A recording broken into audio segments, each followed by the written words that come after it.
bukan melalui lisan, tapi inya hanya melalui hati yang disebut dengan zikir sir atau zikir hati. Jadi zikir sir atau zikir hati sering saya ulangi di tempat ini, merupakan zikir yang tertinggi nilainya dan malaikat nang tukang catat pun kada tahu. Nah, sehingga kalau kita melakukan zikir semacam itu, berarti kita punya rahasia semata-mata lawan Tuhan. Beliau nang di samping mungkin kada tahu, karena yang bergerak adalah hati. Berbeda kalau mulut nang bapander didengar orang. Nah, jadi kalau zikir lisan itu keterbatasan kita mengucapkannya. Zikir hatilah yang paling nyaman.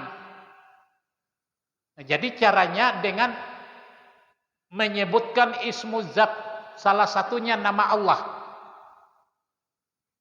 Allah, Allah, Allah. Ikuti dengan detak jantung kita.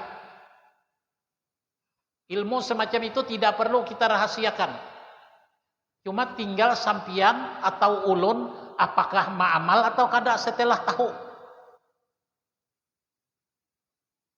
Nah, jadi dalam fase-fase berzikir itu ada zikir lisan, ada zikir hati. Zikir hati itu sama pengertiannya dengan zikir sir, rahasia. Nah, itu amalan yang nilainya hanya Allah yang tahu. Malaikat pun tidak ada yang tahu. Nah, jadi kalau kita melaksanakan zikir hati itu, insya Allah membantu kita di dalam timbangan amal. Nah, jadi setelah penyerahan kitab, masing-masing mendapat catatan kitab, ada yang disebutkan al-haud atau telaga. Nah, jadi di dalam surga itu ceritanya Nabi kita Nabi Muhammad memiliki telaga untuk memberi minum umatnya. Orang yang diminum dari telaga itu adalah orang-orang yang beriman, dan orang-orang yang murtad dan munafik tidak mendapat kebagian. Karena menurut cerita, setelah dia minum di dalam telaga itu, kehausan selama di padang mahsyar itu tadi dengan seketika hilang, karena minum telaga yang dimiliki oleh Rasulullah sallallahu alaihi wasallam. Yang ketujuh, setelah minum, maka umat manusia digiring menuju jembatan Sirat.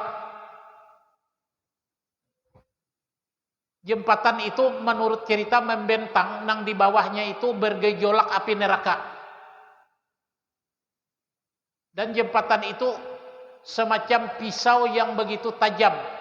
Ada keterangan yang mengatakan semacam rambut dibelah 7. Rambut ini sudah halus, dibelah 7 pulang.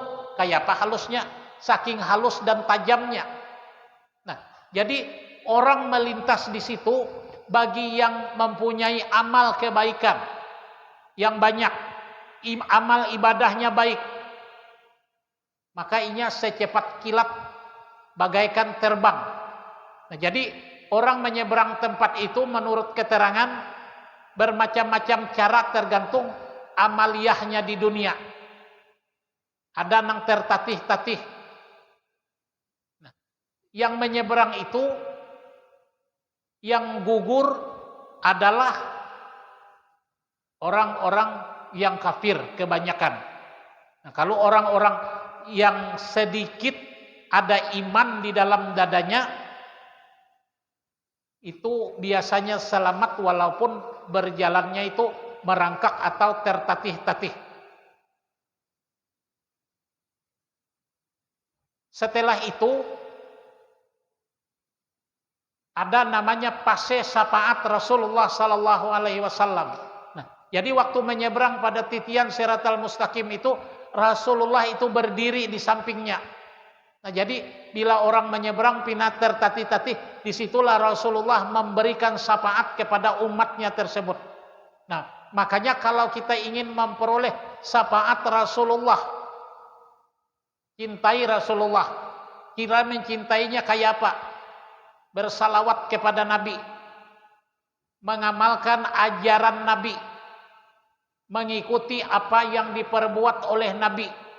Kita ini mengatakan kita cinta Nabi, tapi wujud cinta kita itu tidak pernah menggawi apa yang disuruh oleh Nabi. Artinya cintanya itu palsu. Nah, makanya salah satu kegunaan kita mengucapkan salawat itu agar kita memperoleh syafaat Rasulullah sallallahu alaihi wasallam.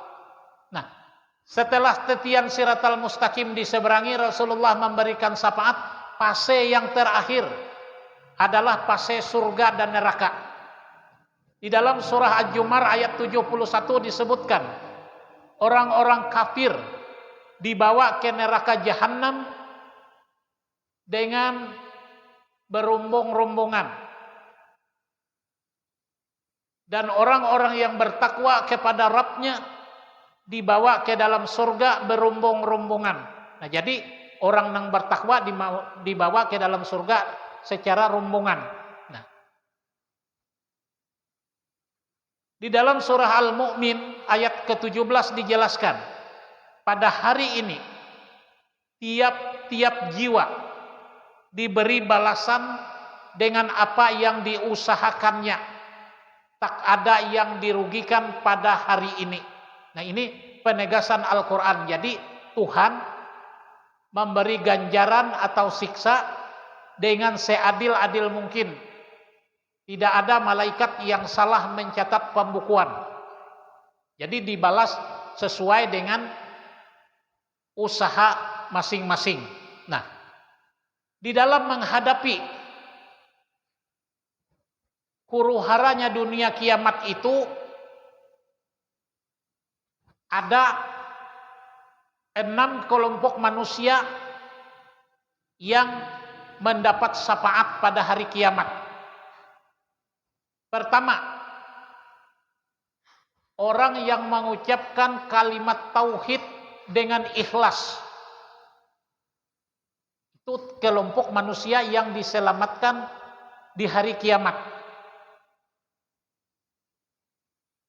Jadi apakah kita bersahadat selama ini betul-betul tulus dan ikhlas dari dalam hati kita, pengakuan yang sebenarnya? Mungkin selama ini kita melakukan pengakuan hanya di mulut. Kita mengatakan, aku naik saksi bahwa tidak ada Tuhan melainkan Allah, dan aku mengaku bahwa Muhammad itu Rasul utusan Allah.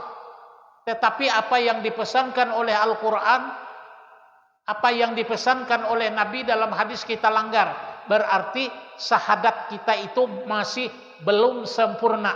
Karena kalau kita betul-betul mengakui Allah sebagai Tuhan kita, apa yang dikatakan dalam Al-Quran, umpati, turuti. Bila kita melanggar, berarti syahadat kita itu tidak tulus. Nah, jadi makanya di dalam keterangan yang disampaikan oleh para ulama, bahwa kalimat syahadat itu kalau ditimbang dengan dunia dan seisinya, masih tabarat kalimat syahadat itu dibandingkan dunia dengan isinya. Nah, berarti amal yang terbaik untuk menyelamatkan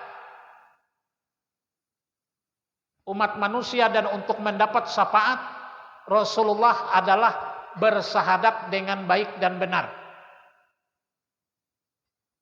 Yang kedua, orang yang mendapat syafaat pada hari kiamat, orang yang selalu membaca Al-Quran dengan terus-menerus. Jadi membaca Quran itu umpama kada usah banyak, sehari itu salambar aja. Belum sampai 5 menit kalau salambar. kita luangkan waktu kita mewiridkan daripada Al-Quran dalam kehidupan, karena Al-Quran itu membantu memberikan syafaat pada hari kiamat. Ini kalau masalah kiamat, kalau masalah mahsyar ini kadang-kadang kita banyak ragu. Makanya diulang-ulang penjelasannya dalam setiap pengajian. Yang ketiga, orang yang mendapat syafaat adalah orang yang bersalawat kepada Nabi. Hadis yang diriwayatkan oleh Imam Tirmidzi, orang yang berhak mendapat syafaatku pada hari kiamat adalah orang yang paling banyak bersalawat kepadaku. Jadi salawat ini jangan kita hitung dalam mencintai Nabi. Yang membantu juga menurut hadis yang diriwayatkan oleh Imam Muslim, bacaan surah Al-Baqarah dan Ali Imran. Hadisnya bacalah 2 bunga, yaitu surat Al-Baqarah dan surat Ali Imran, karena keduanya akan datang pada hari kiamat seakan-akan keduanya 2 awan besar atau 2 kelompok burung yang rombongannya besar akan membela orang-orang yang sering membacanya. Hadis riwayat Muslim. Yang kelima yang membantu di yaumil mahsyar yang mendapat syafaat ialah orang yang sering membaca surah Al-Mulk. Sesungguhnya ada sebuah surat dalam Al-Quran terdiri dari 30 ayat yang akan memberi syafaat pada seseorang hingga dosanya diampuni. Hadis riwayat Abu Daud. Nah, jadi kalau kita membaca Tabarakalladzi itu dia akan memberikan syafaat dan membantu kita pada hari kiamat. Nah, artinya apa? Walaupun maksiat kita banyak juga yang kita gawi, tapi amal kebaikan yang menolong kita, insya Allah dosa-dosa maksiat kita diampuni oleh Allah dengan amal baik yang semacam itu. Mudah-mudahan Allah selalu memberikan kepahaman kepada kita dalam mempelajari ilmu agama, dan mudah-mudahan dimudahkan rezeki bagi kita untuk berbuat taat, dan mudah-mudahan segala permasalahan dan kesulitan hidup akan dijauhkan dari kita, dan kita menjadi orang yang husnul khatimah sampai akhir hayat kita. Demikian, mohon maaf. Hasbunallahu wa ni'mal wakil.